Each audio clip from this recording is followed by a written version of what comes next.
ये एहतसाब की सर्कस जारी है। और कल आपने सुना होगा फवाद हसन फवाद साहब जो सेक्रेटरी टू प्राइम मिनिस्टर थे और 35 साल की सर्विस के बाद रिटायर हुए हैं, जो कुछ उन्होंने टीवी पर बयान किया है कि उनके साथ नैब ने क्या किया। इसके बाद मुझे उम्मीद है कि जो मौजूदा चेयरमैन नैब है उनका ज़मीर कुछ जागेगा और वो देखेंगे कि इनका दायरा करता क्या रहा है, क्योंकि आज एहतसाब की ज़रूरत नैब को है। फवाद हसन फवाद साहब पे झूठा मुकदमा बनाया गया, एक झूठा रेफरेंस तैयार किया गया, जिसको उस वक़्त के चेयरमैन नैब जस्टिस सुप्रीम कोर्ट के साबका जावेद इकबाल साहब ने मंजूर किया। उसमें फवाद हसन फवाद साहब के पूरे ख़ानदान को मुलव्वस किया गया। कोई सबूत नहीं था, रिकॉर्ड को फॉल्सीफाई कर यानी रिकॉर्ड में गैर कानूनी तरमीम करके ये साबित करने की कोशिश की गई कि इन्होंने कोई असासे जो हैं वो अपनी आमदन से ज़्यादा बनाए हैं। और हकीकत ये थी कि कोई असासा भी फवाद हसन फवाद साहब के नाम नहीं था। और बात सिर्फ यहाँ ख़त्म नहीं होती है। 2 साल से ज़्यादा जिस अदालत में ये केस चल रहा था उसमें जज ही तैनात नहीं था। ये इंसाफ है जो नैब देता है कि झूठा मुकदमा बनाओ और जज ही तैनात ना करो ताकि वो आदमी 16 महीने फवाद हसन फवाद साहब जेल में रहे। क्या नैब इसका हिसाब देगा? क्या जस्टिस जावेद इकबाल इसका हिसाब देगा? जस्टिस जावेद इकबाल को हिसाब देना पड़ेगा, ये मैं आपको बता रहा हूँ।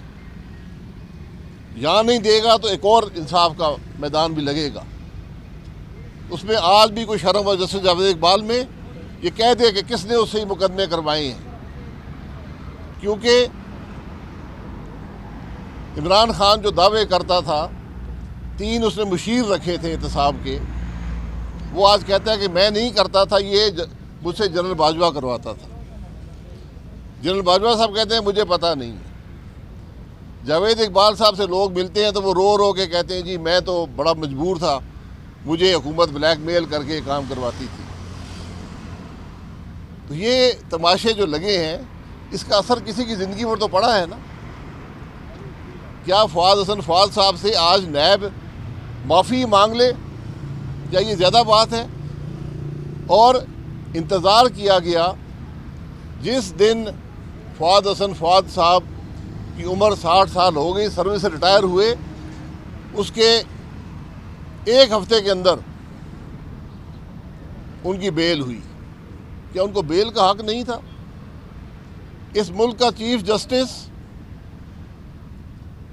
पाकिस्तान की सुप्रीम कोर्ट का चीफ जस्टिस फवाद हसन फवाद साहब की फ़ाइल अपने कमरे में रख कर बैठा रहा कि उसको बेल ना मिल सके। ये तल्ख हक़ाइक़ हैं इस मुल्क के इंसाफ के निज़ाम के। ये दुरुस्तगी की ज़रूरत है। मैं हमेशा कहता हूँ, मुल्क के वज़ीर-ए-आज़म साहब को भी कह चुका हूँ, फिर कहता हूँ, जब तक आप इस नैब को ख़त्म नहीं करेंगे, इस इदारे को जड़ से उखाड़ कर नहीं फेंकेंगे, पाकिस्तान की हुकूमत नहीं चलेगी। मैं कल की बात करता हूँ, एक समरी थी, मसाइल हल समरी से होते हैं, हुकूमत समरी बनाती है। जो हुकूमत के अफसरान वहाँ थे उन्होंने कहा जनाब ये समरी आपने बनवानी है तो फिर हमारी अदालत की फ़ीस भी इसके अंदर शामिल कर दें, क्योंकि कल नैब मुकदमा बनाकर हमें अंदर कर देगा। जहाँ पर हुकूमत के अफसरान ये कहते हों, वहाँ पर हुकूमत कौन सी चलेगी? जब हम इस नैब को सियासतदानों को तोड़ने और मरोड़ने और सियासत को मनूवर करने के लिए इस्तेमाल करेंगे तो उसकी कीमत जो है वो पाकिस्तान के अवाम अदा करते हैं। आपने मुकदमा बनाना है, मुकदमा बनाएं, अदालतों में चलाएं। ये मेरा मुकदमा 4 साल हो गए। आज 6 महीने हो गए, बहस ये हो रही है जी कानून क्या है। क्या इस मुल्क के नैब के प्रोसिक्यूटर को कानून का नहीं पता? क्या जज हजरात को कानून नहीं आता? आज तक ये पता नहीं कि हमारा जुर्म क्या है। आप खुद पढ़ के मुझे बता दें मेरा जुर्म क्या है। मैंने प्रोसिक्यूटर को भी कहा, जज साहब का मुझे बता दें मेरा जुर्म क्या है। मुझे तो अभी तक समझ नहीं आई। हमने करप्शन किया, ये लिखा जी करप्शन नहीं की। तो फिर आज 4 साल से मुकदमा क्यों चल रहा है? ये आज जिम्मेदारी मौजूदा नैब चेयरमैन की है कि सिर्फ ये कि हमारे केस को रहने दें, हमारे केसेस की कोई बात नहीं है। मुझे इन केसेस की परवाह नहीं है, क्योंकि हकीकत मैं जानता हूँ। लेकिन वो लोग, वो गरीब लोग जो 5-5 साल से जेलों में पड़े हैं, जिनके मुकदमे 15-15 साल से चल रहे हैं, क्या नैब के चेयरमैन को रिलीफ नहीं दे सकते? छोटे छोटे केसेस पर जिनकी सज़ा 3 साल से ऊपर नहीं है, लोग 5-5, 7-7 साल से जेल में बैठे हैं। तो मेरी चेयरमैन नैब साहब आफ्ताब सुल्तान साहब से गुजारिश है कि जनाब सियासतदानों को आप छोड़ें, आप ज़रा इन केसेस को देखें जो गरीब लोग 10-10, 15-15, 20-20 साल से केस भुगत रहे हैं। ये इंसाफ का निज़ाम नहीं है। जज खामोश बैठे हैं, अदालत आलिया खामोश बैठी है, सुप्रीम कोर्ट सिर्फ कमेंट पास करता है, एक्शन नहीं लेता। ये नैब की हकीकत है। जनाब सर ये बताएं कि आपने ये बात की कि जो पॉलिटिकल केसेस बनते हैं उनकी कॉस्ट या उनकी कीमत जो है वो फिर जो मुल्क है और कौम है वो अदा करती है। इस वक्त भी PMLN की या PDM की हुकूमत है, इस वक्त भी बहुत से एक नैरेटिव्स बिल्डअप हो रहे हैं कि PTI के ख़िलाफ़ केसेस बनाए जा रहे हैं। उसमें से कुछ केसेस ठीक भी होंगे, कुछ गलत भी होंगे।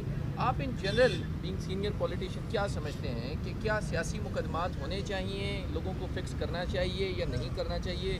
और इसके फिर ज़ाहिर बात है कॉस्ट पे कौम ही। देखिए, सियासी मुकदमात नहीं होते। सियासी मुकदमा बनाने की कोई किसी को इख्तियार नहीं है। अगर आपने कानून तोड़ा है, आपके खिलाफ मुकदमा बनना चाहिए, फिर उसको चलना चाहिए। आप किसी के मुकदमे बनाकर झूठे हद तक नहीं कर सकते। और मैंने इसलिए कहा कि असर जो है वो अवाम पर पड़ता है, क्योंकि अवाम के काम नहीं होते। जब अफसर अपनी कलम उठा लेता है, वो कहते हैं जी मैं तो ये फ़ैसला करूँगा, अगर नैब पकड़ के ले जाएगी। क्योंकि किसी भी सियासतदान को पकड़ने के लिए आपको उसका जो अफसर होता है उसको पकड़ना ज़रूरी होता है, वरना केस नहीं बन सकता। ये इसकी हकीकत है। बाकी मैं हर झूठे केस के ख़िलाफ़ हूँ, और मेरा मुशाहिदा ये है कि इस मुल्क में कोई करप्ट आदमी नहीं पकड़ा जाता। आप इन केसेस को देख लें जो अदालतों में हैं। ये सिर्फ वो लोग हैं जो ज़िंदगी में ईमानदारी से काम करते रहे। केस उनके खिलाफ हैं जो करप्ट हैं, वो बाहर खुले फिर रहे हैं। अच्छा अबाई साहब, आपने बारहा ये कहा कि नैब को जड़ से उखाड़ फेंकना चाहिए, लेकिन आज तक ऐसा हो नहीं पाया। क्या हुकूमत में आपकी आवाज़ को तरजीह नहीं दी जाती? नहीं, मैंने अपनी आवाज़ बुलंद कर दी है ना। मैंने तो पिछली हुकूमत में भी, आज भी कहता हूँ, आपने मुल्क चलाना है या नैब चलाना है, ये फैसला कर लें। ये दोनों नहीं चलेंगे। अच्छा अबाई साहब, जैसे PTI के दौर में आप लोग पकड़े जा रहे थे तो उस टाइम PTI के लोग कहा करते थे कि ये हम नहीं पकड़वा रहे बल्कि कोई और कर रहे हैं। आज PTI के लोग पकड़े जा रहे हैं तो मुस्लिम लीग नून के अक्सर लोग कह रहे हैं कि हम नहीं कर रहे। तो कहाँ पे ये सिलसिला रुकेगा? आपको नहीं लगता कि इस पूरी सूरत के जिम्मेदार जहाँ कोई और है, सियासतदान खुद भी हैं? देखिए, ये फैसला कर लेना। इमरान खान ने दावे किए कि मैंने फलाने को अंदर करवाया है, मैंने फलाने को अरेस्ट किया है, मैंने फलाने को पकड़ा है। तो अब उनको याद आया कि नहीं, मैंने नहीं पकड़ा था, मुझसे कोई और करवा रहा था। तो वो अपना बयानिया दुरुस्त कर लें। हमारी हुकूमत का बयानिया बड़ा वाज़ेह होना चाहिए। अगर केस बनना है, उस केस में जान होनी चाहिए, प्रोसिक्यूट करें डे टू डे बेसिस पर, और उस केस को मंतकी इंजाम पे पहुँचाएं। सर आखिर में ये बता दीजिएगा कि इमरान खान के आखिरी दौर में इस बात की बातचीत हो रही है कि शायद खकान अब्बासी को वज़ीर-ए-आज़म बनने की ऑफ़र थी। क्या ये बात दुरुस्त है कि आपको इस PTI के दौर? मुझे इमरान खान ने कोई ऑफ़र भी वज़ीर-ए-आज़म बनने की नहीं दी। किसी और ने कोई ऑफ़र की आपको? देखिए, मुझे वज़ीर-ए-आज़म जो है वो सिर्फ मेरी पार्टी बना सकती है, कोई और नहीं बना सकता। Thank you.